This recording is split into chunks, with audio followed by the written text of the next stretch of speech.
Welcome back to my channel. நீங்கள்லாம் எப்படி இருக்கீங்க? நான் உங்கள் விஜயகுமாரி. இன்னைக்கு நம்ம பார்க்க போகிற recipe white sauce chapati noodles. Noodles and பாஸ்தான்னா பசங்களுக்கு ரொம்ப பிடிக்கும், அதான் விரும்பி சாப்பிடுவா. ஆனால் நம்ம வெளியில் வாங்குகிற ரெடிமேட் நூடுல்ஸில் நிறைய மைதா கலந்துருக்கும். அதனால் எப்பயாவது நூடுல்ஸு சாப்பிடலாம், வெளியில் வாங்கினதை அடிக்கடி சாப்பிடக்கூடாது, மைதா உடம்புக்கு நல்லதில்லை. அதனால் அதே டேஸ்ட்டில் நான் கோதுமாவில் வீட்லேயே எப்படி பண்ணுறதுன்னு பண்ணி காமிக்கிறேன், வாங்க பார்க்கலாம். இப்போ முதல்ல ஒயிட் சாஸ் பண்ணிக்கலாம். அதுக்கு கேஸை ஆன் பண்ணிக்கிறேன். ஒரு பாத்திரம் வச்சுட்டு 2 ஸ்பூன் வெண்ணெய் போட்டுக்கலாம். அதில்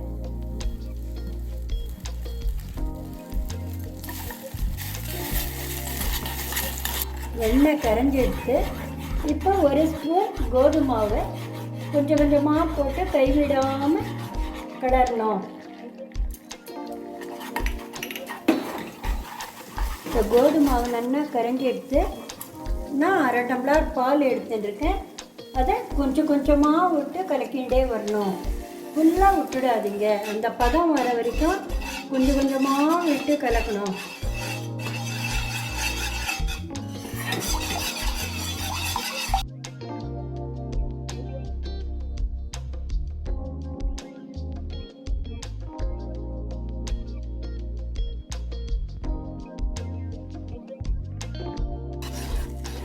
எல்லாம் ஒயிட் சாஸ் மைதாவில் தான் பண்ணுவா.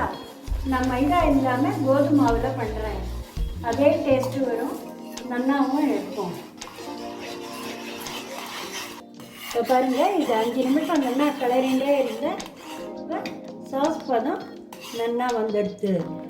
இப்போ இதுக்கு தேவையான உப்பு, ஒரு சிட்டிகை உப்பு போட்டு கலக்கிக்கணும். ஒரு சிட்டிகை மிளகு பொடி அதையும் போட்டு ஒரு கலக்கி விட்டுக்கணும்.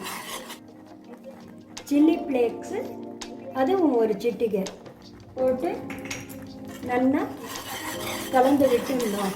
கலந்துட்டு கேஸை ஆஃப் பண்ணிவிடுங்க. White sauce ready.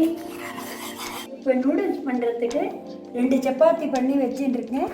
அதில் ஒன்று நீளமாக இதை மாதிரி கட் பண்ணிக்கணும் சிசரில். இன்னொன்று மடித்து வச்சுருக்கேன். இதை ஒரு சிசர் எடுத்துன்னு அப்படியே நம்ம சின்னதாக நீளமாக கட் பண்ணோம். இப்போ பாருங்கள், எல்லாத்தையும் கட் பண்ணியாச்சு. இப்போ ஸ்டவ் ஆன் பண்ணிக்கலாம்.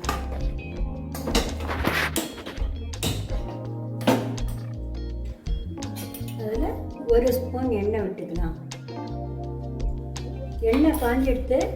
ஒரு பெரிய வெங்காயத்தை நீளமாக கட் பண்ணி வச்சுருக்கேன்.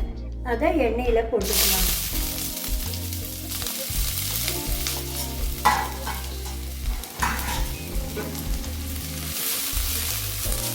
போட்டு நல்லா வதக்கிக்குங்க. நான் ஏற்கனவே சப்பாத்தி மாவு பிசைஞ்ச கொஞ்சம் உப்பு போட்டு பண்ணியிருக்கேன். சாஸ்லேயும் உப்பு போட்டு பண்ணியிருக்கோம். அதனால் இந்த வெங்காயத்துக்கு தேவையான உப்பு ஒரு சிட்டிகை போட்டுட்டா போதும். போட்டு அதை நல்லா வதக்கிக்குங்க. வெங்காயம் நல்லா வதங்கிட்டு இப்போ இந்த நூடுல்ஸை அதில் போட்டு 1 நிமிஷம் ஒரு பரட்டு எடுக்கலாம்.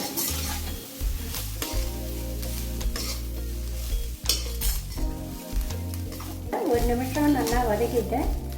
இப்போ நம்ம பண்ணி வச்ச ஒயிட் சாஸை தேவையான அளவு விட்டுக்கலாம்.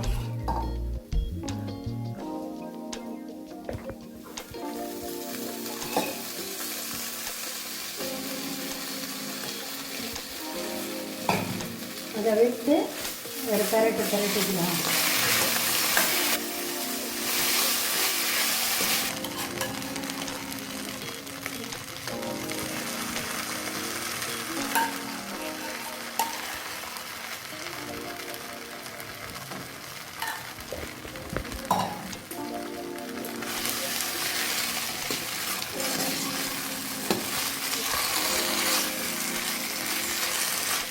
இது ஒரு பரட்டியாச்சு. இதில் கொஞ்சம் கொத்தமல்லியை போட்டுக்கலாம். கொத்தமல்லி போட்டு கேஸை ஆஃப் பண்ணிடலாம்.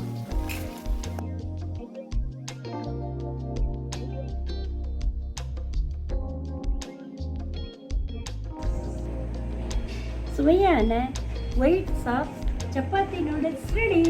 நீங்களும் இதை ட்ரை பண்ணி பார்த்துட்டு எப்படி இருக்குன்னு சொல்லுங்கள். தேங்க்யூ.